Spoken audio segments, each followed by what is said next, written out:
By now we're used to autobiographies from film stars. The least successful they are, the more lurid their reminiscences usually. But one actor has not only been a screen hit longer than he probably cares to remember, he's also been a hit with the critics for his sensitive volumes of autobiography.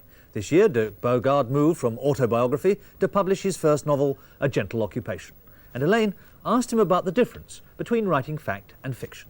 Your first 2 volumes of autobiography, perhaps they're your last volumes of autobiography. It's possible. Based upon fact. Mm-hmm. This, your very first published novel, fiction. Is there any very crisp line between those 2 things? Surely there's some fiction in autobiographies, or fictional techniques? Very intellectual.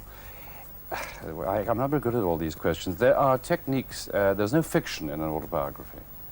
Not, at least not in mine. There is selectivity, yes, which is a different thing. It means yes, you choose to put into your book of your life the things in your life that matter most and get rid of the stuff that didn't matter or that you don't want exposed. With fiction, of course, it's quite a different thing. You can do what you like. But there is no biographical stuff in this book, this fictional book. Do you understand what I mean? Yes. But so I haven't leaked, the one doesn't bleed into the other. But you did use some of the things that actually happened within Java, didn't you? Oh yes, that is true. I mean, I used, naturally, and there are portions of people from all over the world that I knew, or I mean, phrases and behavior and things like that, once put together and invented all these people and built up out of 1,000 bricks that were other things that you'd found all over the world, you know what I mean? In different parts of life. Things that happened in the European part of my war, I've transposed and put into the island sequence. Do you understand what I'm saying? I'm not very sure what I'm saying. Well, no, in other words, you use every resource that you have that at you hand lay your hands on, yes. in the act of creation. That's right. And that, I suppose, applies if you're an actor too, when you're acting. It applies if you're anything. It applies if you're anything creative. If you're a writer, if you're a musician, if you write music, or if you're a painter. And certainly if you're an actor, it's observation and awareness and hearing things said that you remember and completely and control for yourself and hold and use.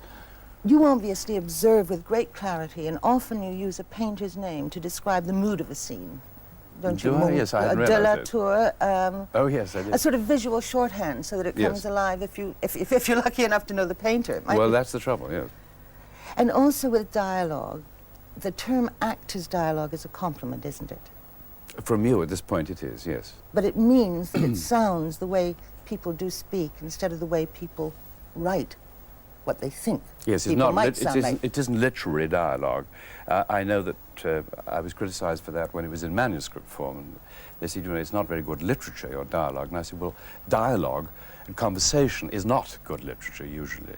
Maybe it is amongst dons in Oxford or in Cambridge, but it isn't amongst ordinary people. We use all kinds of mumble-jumbled grammatical errors and Yes. phrases, but they're real. And short phrases. And short phrases, and repeats, and overlaps, and all that kind of thing. And when I was writing, I mean, some people say it must be a very solitary profession, writing. It's no way solitary, because I invented 14 people. They lived with me for 14 months, day and night, hour after hour. And I said every single line that I ever wrote. I played aloud to myself, like a sort of crazy actor, which indeed was what I am. So heaven knows what the sheep thought on the mountain, because I was playing every scene until it came off my mouth, and I replied to myself, so the dialogue was a duologue.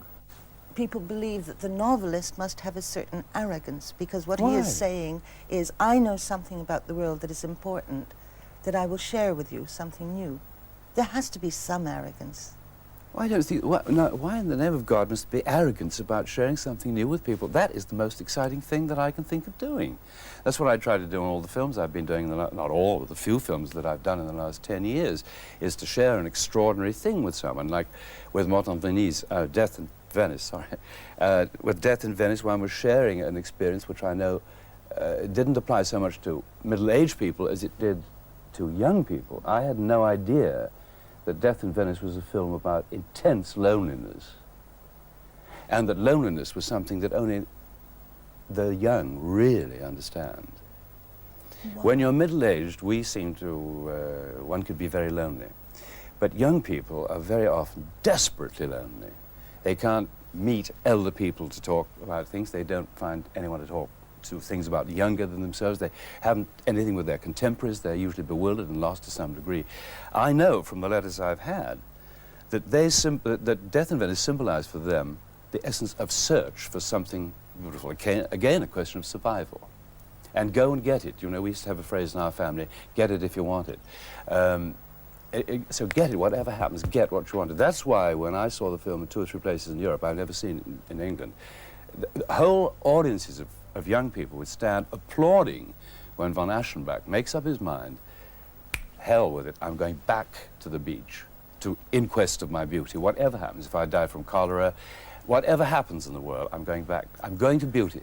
And that used to happen every time. I couldn't believe it. And being in the middle of this must have been almost food for your soul to see how the audience responds. It is food, soul food, if you want. That's the real essence of it. That's why I cannot understand your phrase that you must be arrogant if you're sharing something that is new.